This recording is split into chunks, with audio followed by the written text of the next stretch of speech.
21. But before we do that, let's start with a word of prayer. Who wants to lead us in that? Thanks, Brock. Let's pray. Dear God, thank you so much for this day. Thank you for this midweek time where we can just sit down and study more from your word. Just be with us as we go about this study. Help us to have open hearts to hear what Brother Jeff has to bring to us. Be with us throughout the rest of the week. Just help us to shine our lights everywhere we go. Help the time that we're together be a time where we can be vulnerable and to learn and to draw strength from each other so that when we go out into the world we can shine our lights brightly and show the world who you are by our actions and our words. Thank you for everything you do for us. In your son's name we pray. Amen. Thank you. All right, so I should get there myself. So, we're on the back side of the book, and we'll get a little more theological again here next week when we look at 22 to 24 and wrap it up. We might get 22 a little bit. Probably not. But we've got too much to talk about with the Levitical cities, man. That's a whole large chapter. Well, you're excited, Dan, don't laugh. So anyways, remember what we've been doing last week with chapters 14 through 19, the tribal allotment. And as much as that seems relatively boring, there's actually a lot of significant theological substance there. A lot of what sits underneath some of this, and even tonight, Genesis 49, when Jacob we usually say he blessed his sons, but if you're sitting in Levi, not so much. In fact, we're going to touch on that a little bit because we're talking about the Levitical cities tonight. This is Levi's, the tribe of Levi's share. And so again, some echoes of Genesis 49 hanging a little bit over that. So anyways, there's a lot more, just like genealogies in the Bible, there's a lot more going on. It seems pedantic, it seems boring, until you kind of look at it from outside the modern American westernized Bible. So same thing last week we talked about a lot, that for all of our kind of treating like flyover country, there's a number of important things going on, emphasizing number one, this was done by lots, not the Oklahoma land rush. This was God handing out the land. That matters. We talked about other, it helps us make sense of other stories in the Bible. Everything from God reminding Israel when they get uppity, the land is mine. Even when you have the land, it's not really yours. Emphasizes, again, the gravity of the fact that to the best of the Old Testament's revelation, they never, ever, ever kept the Sabbath year or, even more significantly, the Jubilee year. And of course, the Jubilee year, what was supposed to happen with the land? Went back to the original allotments, i.e., what we're talking about here. And why did that matter? Because God wanted everybody to have a chance. And so he stopped and think about it, and with a little sidebar on the Sabbath. Really what God did is God had claimed every seventh unit of time. The seventh day, every seventh day. And then the kind of the seventh month, it's not officially grabbed, but it's the holiest month of the year. Has everything from the, starts with the Feast of Trumpets, Day of Atonement, got the Feast of Booths, and so more set-aside days in the seventh month. I don't think that's by accident than anything else.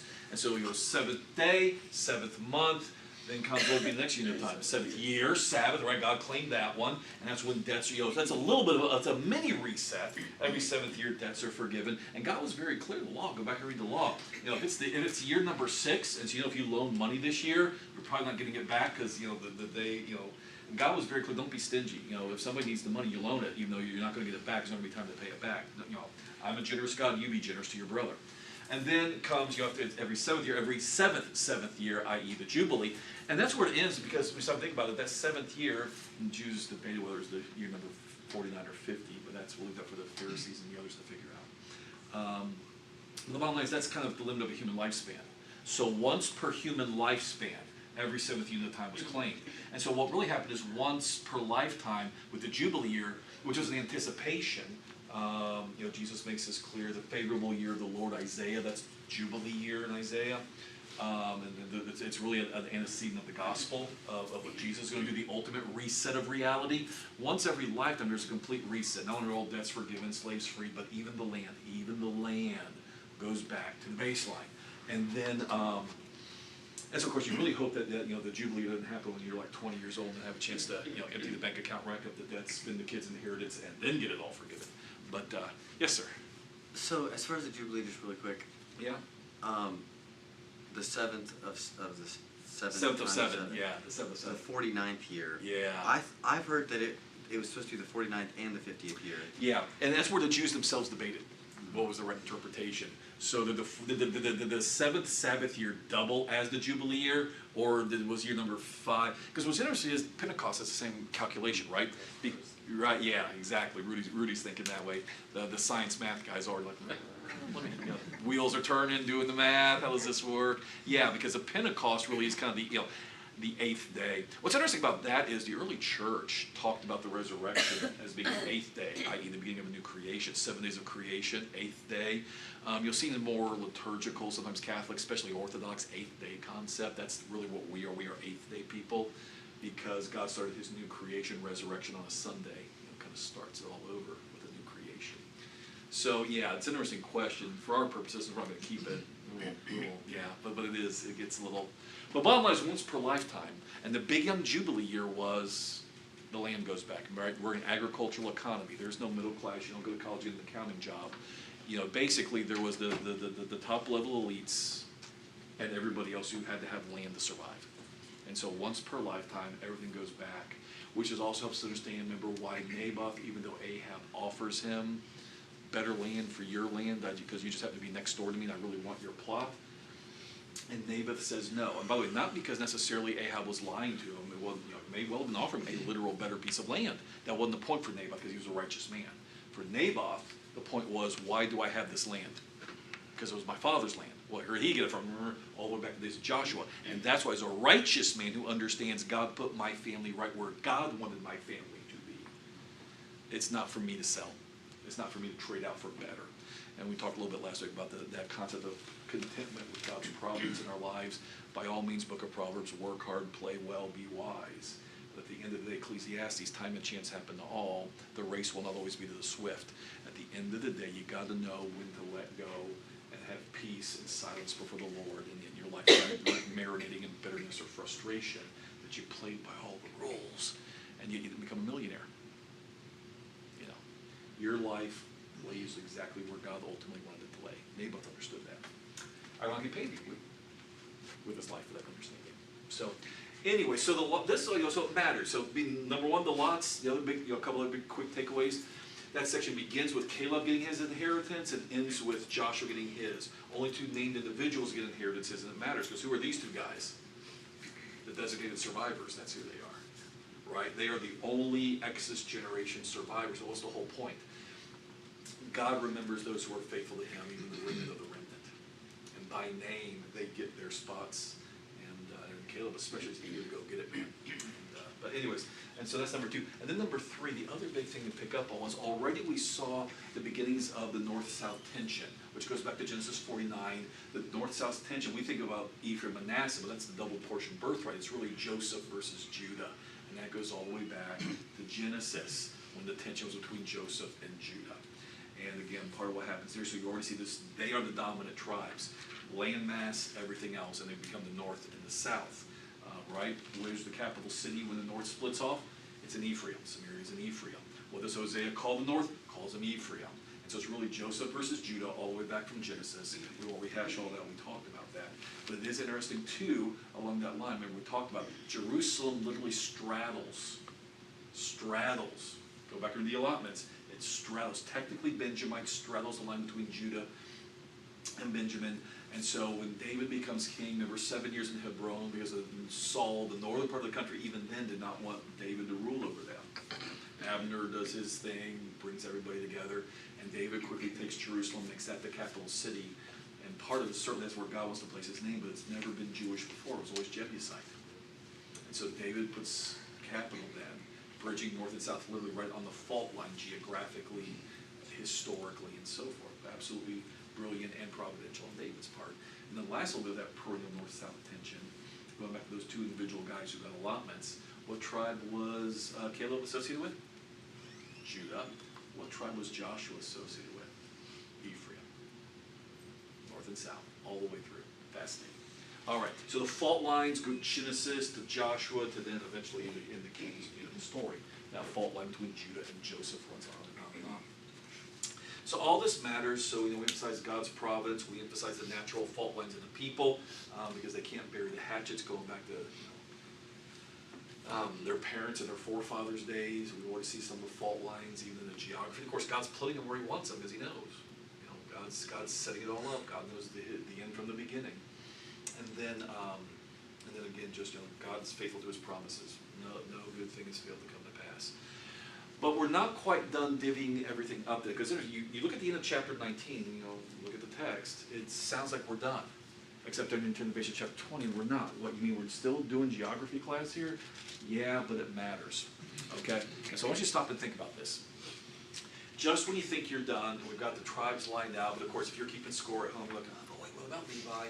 And Genesis 49, Simeon and Levi shall be scattered. Simeon is scattered because he's scattered within Judah. There's no tribal boundary, only cities, unlike all the other tribes. Levi gets cities literally scattered all the way through. God's promise, chapter 21 names the cities. But the 6 cities of refuge in chapter 20. I don't know if I said that right. 21 Levitical cities, 48 of them. 6 cities of refuge, 3 on each side of the Jordan, north, middle, south. So basically you can get there. Now you'll help me out a little bit because I'm rambling on here. From Exodus, from Numbers, who remembers what the cities of refuge are about? What are those about? If you were to accidentally kill someone,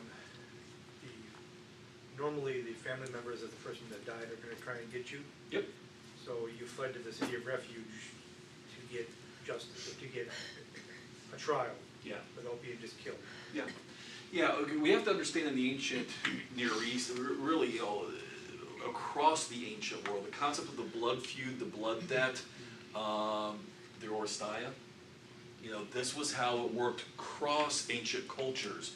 And it doesn't really matter who's, whether it was culpable, murderous, whatever, if my father, my son, my brother is dead, and somehow, whether it was premeditated murder, even if it was just, I'm swinging the hammer, my hands are sweaty, lose grip, crush Druck's skull accidentally, I'm running from Dan. That's how it worked. But the problem was there was no offering to this, because so fine, Dan finds me and kills me. What's Joel got to do now? Go hunt Dan. And then when Joel gets Dan, what's Dryson got to go do? Right? And that was the whole point. Eye for an eye, and that's how it was.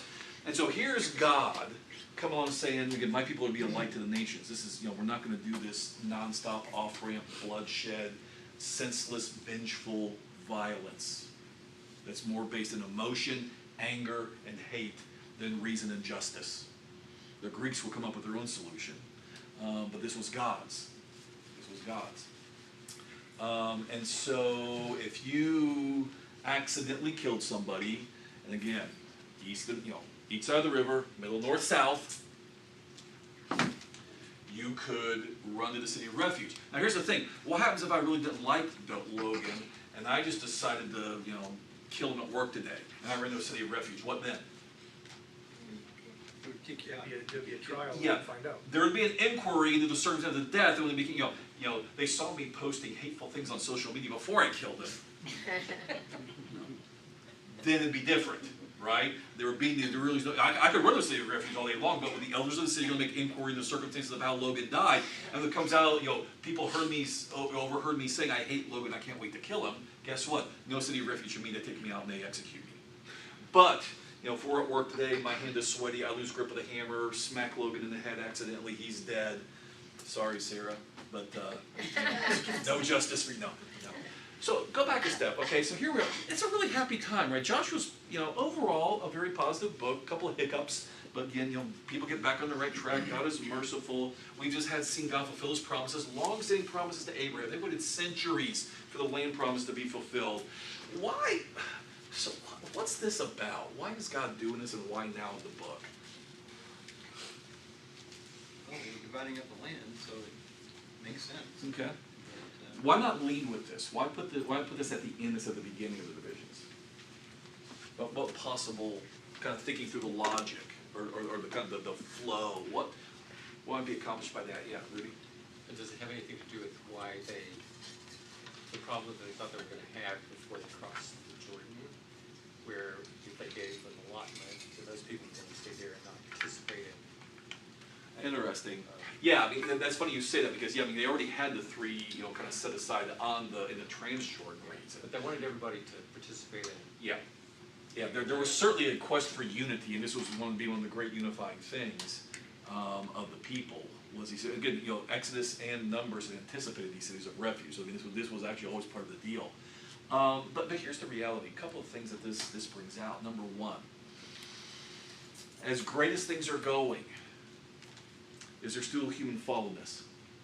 Is Eden always at risk? Always. But here's the other thing.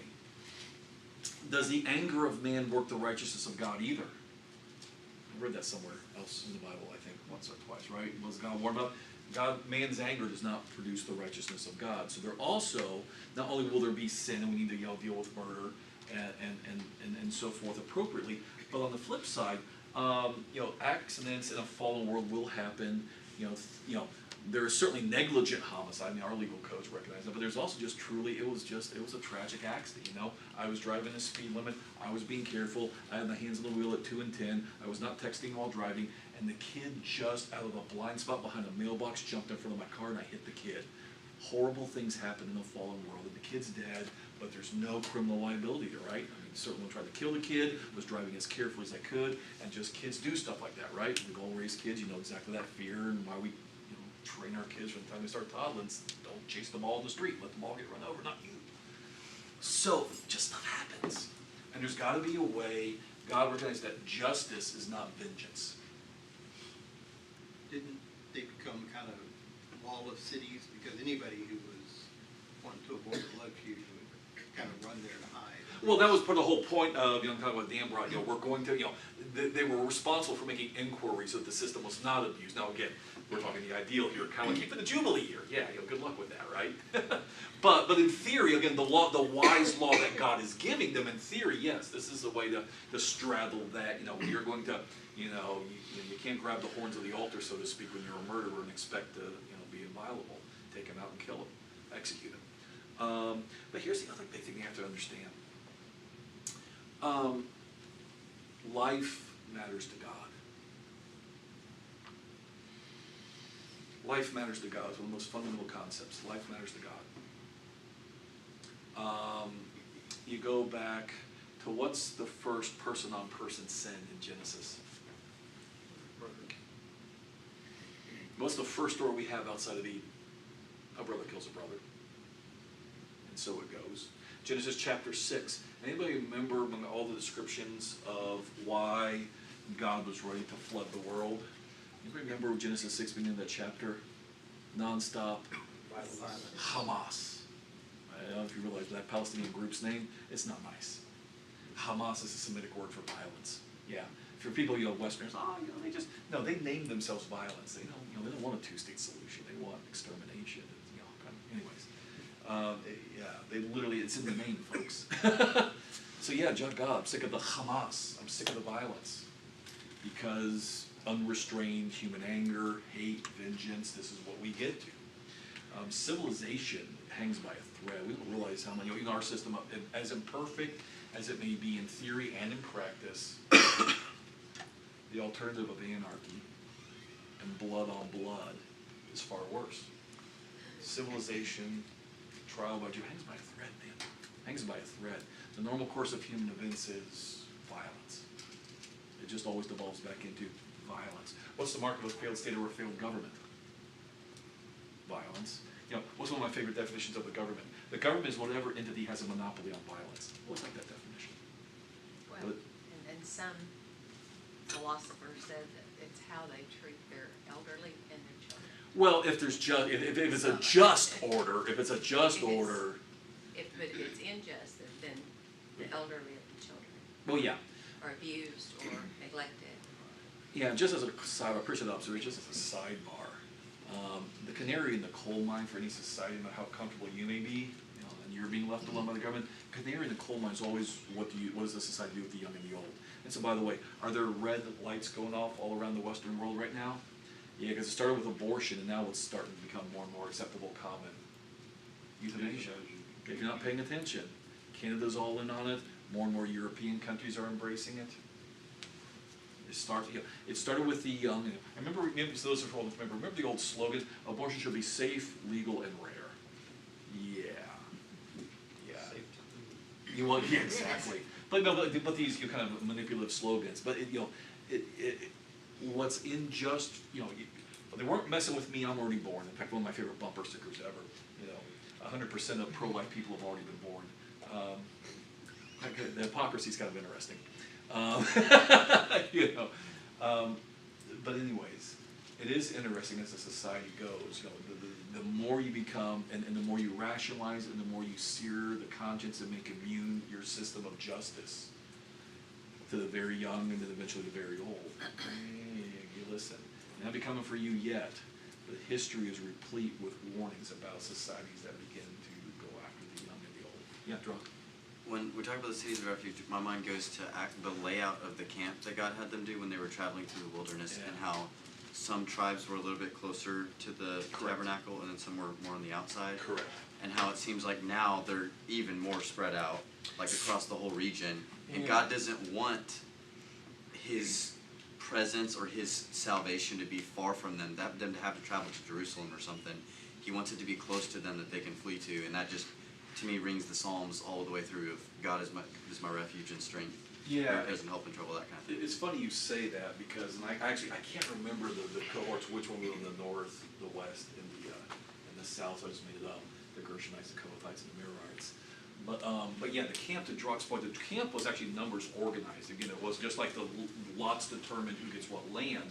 The camp was organized, 3 tribes, 3 tribes, 3 tribes, 3 tribes, with the inner ring being, the door was guarded by the priests, and the other 3 Levitical clans were then arranged around. And they all had their prescribed duties for moving the tabernacle and things like that. But what's interesting was the other thing that's often missed is, and this actually comes back to now as we talk about the Levitical cities, because there is a pattern of this as well. They were all entrusted by God to kill if anybody approached who was supposed to be in proximity to the tabernacle. And then interesting, guard the garden, right? What Adam was originally supposed to do, shamar in Hebrew, he wasn't just supposed to keep it, he was supposed to guard it, and then he didn't. And so priests, the idea of a priest with God is not merely ministering in worship, it's guarding the holiness of God. And so they are entrusted with that. And so again, it's interesting. Refuge, cities of refuge could have been, why can't we just have, the Naphtalites worry about their city of refuge and the Judites worry about the city of refuge? But no, they're also Levitical cities. You stop to think about that. What's the significance of making cities of refuge also the cities of the Levites? They've had this job for a while. To guard the holiness of God, to be the keepers and enforcers of the law. And it goes all back to, remember, how did God choose the tribe of Levi in the first place? Despite Jacob's harsh words about his son Levi and the consequences. And it's interesting how God split that difference. They're still scattered. But you remember Exodus 32? What happened that God caused God to choose them as the priestly tribe? They came to Moses.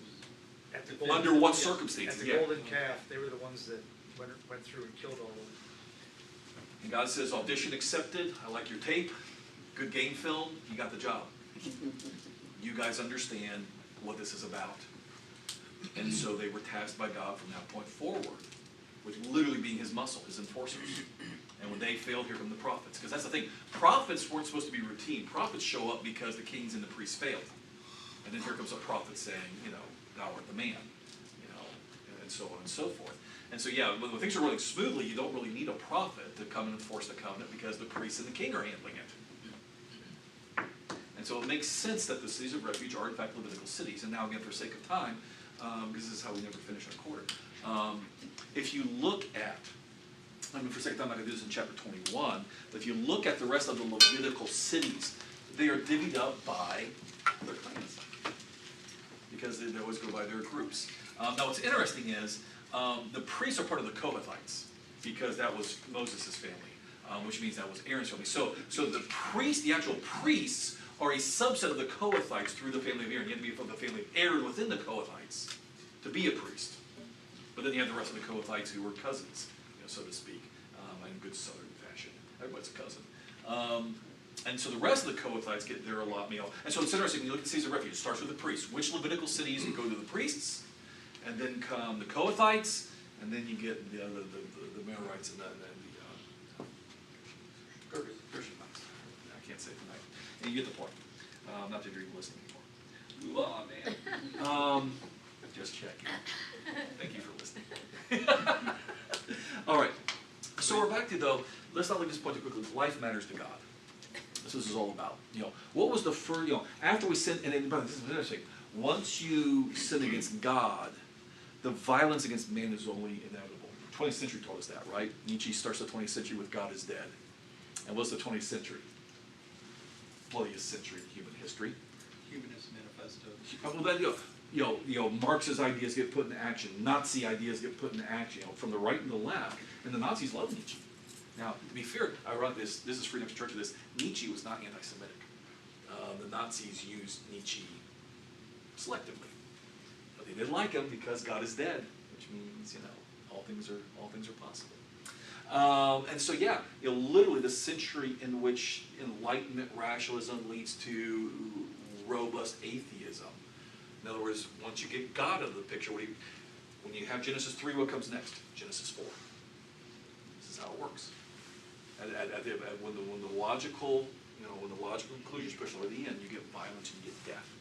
Life matters to God, and that's why.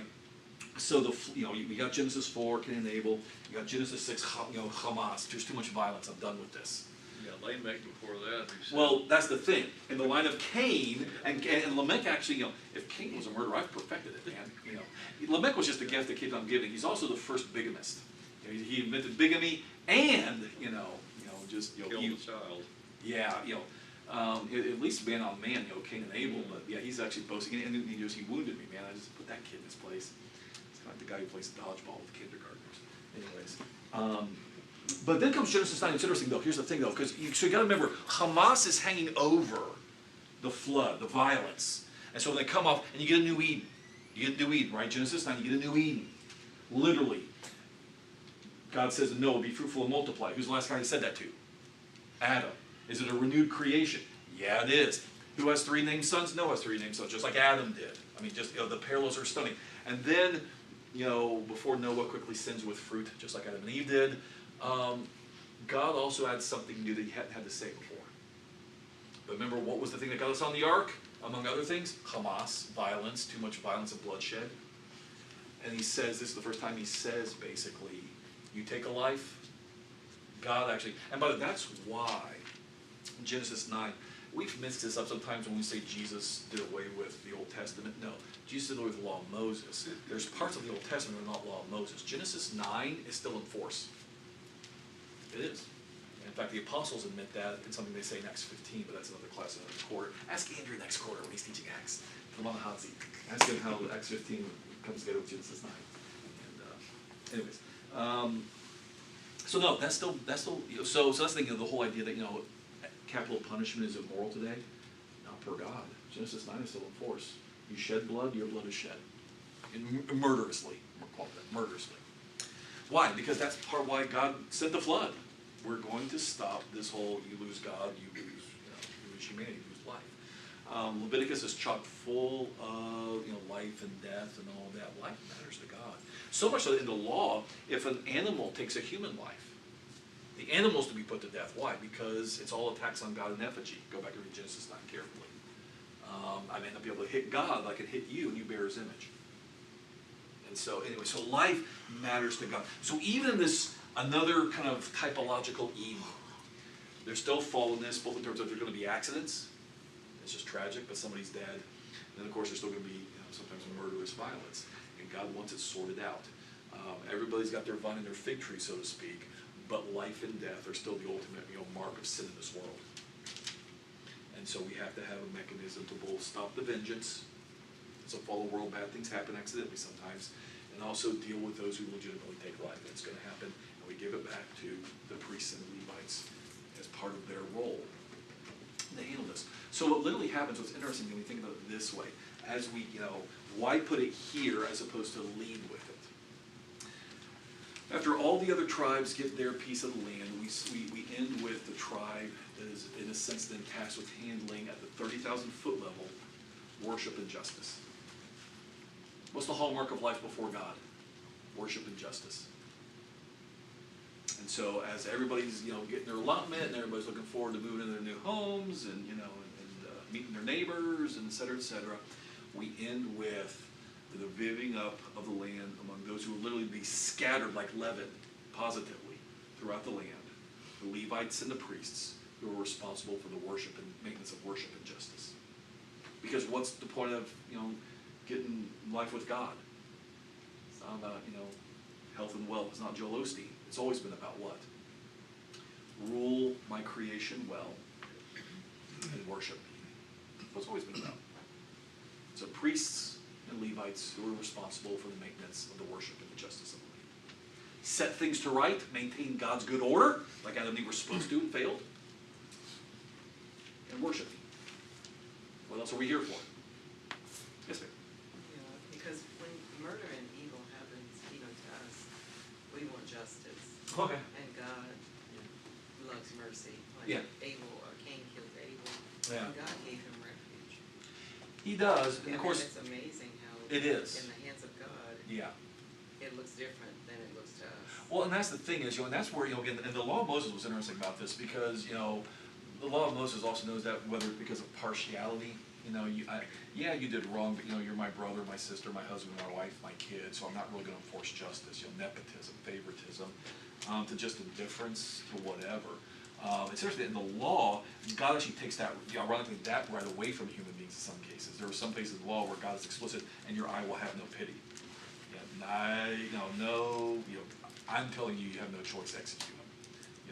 As Martin Luther, or who is it now, one of the reformers, or was it one of the Catholics pushing back the reformers famously said one time, let's just kill them all, let God sort them out. So there actually were times in law where God took away the human prerogative to, you will not spare, your eye will have no pity.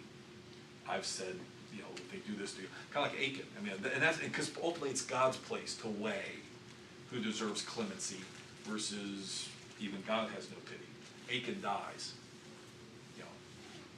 David is allowed to, the adulterous murderer is allowed to keep his throne, keep his name, keep his dynasty. Well, how's that fair? It's God's business, right? As Abraham once said, and we have to always remind ourselves, as Abraham once said as he was having with God over Sodom and Gomorrah, shall not the judge of the earth do what's right? And this is the problem for human beings, especially today. We want to hold God accountable to what we think is justice. And the reality is, God is the standard of justice, and our job is to simply say that my sense of justice must yield to the Creator's actual justice. And if something needs to change, it's not his ways, it's my mind. And part of it is, ultimately, and this goes back to Isaiah chapter 9 with the coming of the Messiah. All the epithets, all the descriptions of what he'll do, the government will be on his shoulders. Only God is capable of actually bringing perfect justice. Only God alone understands the mystery of good and evil, right? That was the whole point, not tree of the knowledge of good and evil. And the whole idea was, God saying that's not your knowledge to have. And when Job says, I really want to know God, and God asks him those questions from the world, where the whole point was, if you can explain to me these basic things, you would understand the nature of evil and how I run the world, even if I told you. You cannot explain calculus to 3-year-olds. But boy, we have a hard time accepting that as human beings. His ways are past finding out because we don't understand it. Correct. And we will And never God, in Isaiah, God literally says that. My ways, in that same context where he's always talking about, to what would you liken or compare me, et cetera, et cetera. And so the challenge of being human, some of you have heard me say this before, but just really wrestle with this, it's hard. The challenge of being human is being enough like God to understand what the questions are, but because we're not God, not being able to have or even understand the answers. That's the hard part about being human. I'm enough like God. My dog does not wonder about why her kid, her puppy got run over by a car. But sometimes with one of my kids I do. Right? The dogs don't listen. I'm enough like God. I understand what the questions are. But because I'm not God, I don't have a right to the answer, and nor will I probably even understand it if God told me.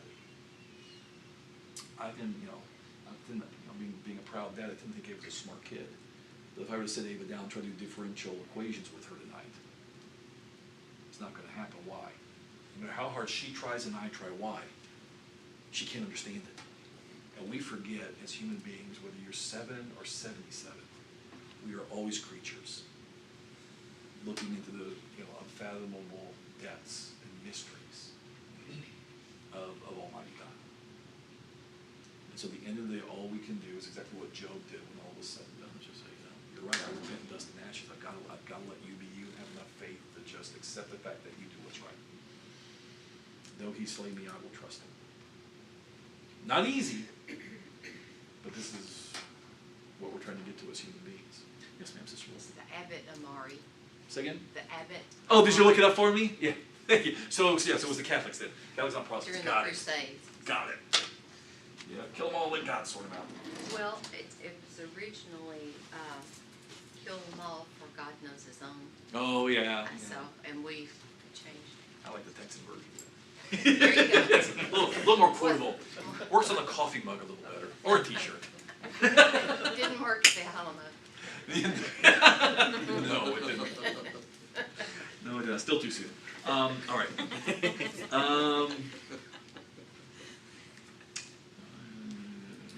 Let's do this.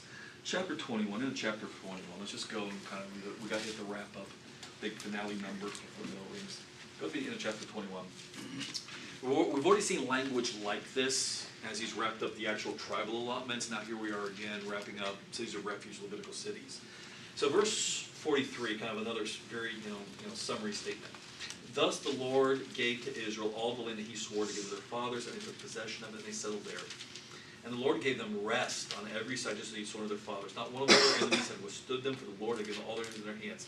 Not one word of all the good promises that the Lord had made to the house of Israel had failed. All came to pass. And that may seem a little redundant, but that's the point. How many times do I have to say all, rest, came to pass? I mean, just that's the whole point, right? To emphasize upon emphasize upon emphasize. And so, something to think about is this. It also heavily references the past, to the fathers and whatnot. How long had they been waiting for this? How long have they been waiting? 50 years? Yeah, I mean, we won't do it precisely, but the bottom line is half a millennium. Abraham's been dead a long time. Isaac and Jacob, all the in between. Even the Exodus generation himself, even Moses himself, it's dead. It's really hard to understand God is not in the same rush on the human timescale that we are. And yet when all is said and done, what's emphasized? The promises of God were kept. And so it's, so again, I always think about that line with Jesus, a little bit of the conflict, just, when the Son of Man comes, will he find faith on the earth? God, and we have so much more than they have in terms of so many stories of God keeping his word, even though people have to die in the meantime, but yet the word is kept, right? And the understanding that God, who can give life to the dead, simply isn't worried about whether it happens in your 70 years or not. It's going to happen, and with the resurrection, you're going to see it. And it's really hard for human beings, I think, sometimes, when we get caught up in the moment, to accept the fact that God is simply not in a rush, but it does come to pass. It does come to pass. So this text wants to hit it really, really hard with all that comes to pass and rest. It's very redundant, but it's very emphatic. Everything that God owed to Abraham came to pass. And what does that matter? Because there's a sense in which, according to Paul in Galatians, our own eternal inheritance is really just the ultimate fulfillment of the Abrahamic promise. The seed of Abraham was not the nation. The seed of Abraham was the one. And so ultimately, we are the blessing that God promised Abraham was ultimately the messianic blessing. And so just like they had to wait a long time for the down payment, if you will, the typological Israel 1.0 fulfillment, guess what Israel 2.0, us, has to do sometimes? Wait a long time, so to speak, so far 2,000 years. The seed of promises, the ultimate fulfillment of those promises. The question is, can you do that? That's why the Hebrew tags into, ironically, Hebrews chapter 4, right? But yet remains of the rest. Joshua didn't give them the real rest. It was just a typological example. But what's the warning that the Hebrew writer gives? Don't be like those who never lived to see the fulfillment of the promise because of grumbling, faithlessness, weakness, and so forth. Of course, he's quoting Psalm 95 as he does this. Don't be like them. Don't have an evil, unbelieving heart. So, anyways, all right, rant over. Class done. We will do 22 to 24, God willing, next week. And we will finish the book.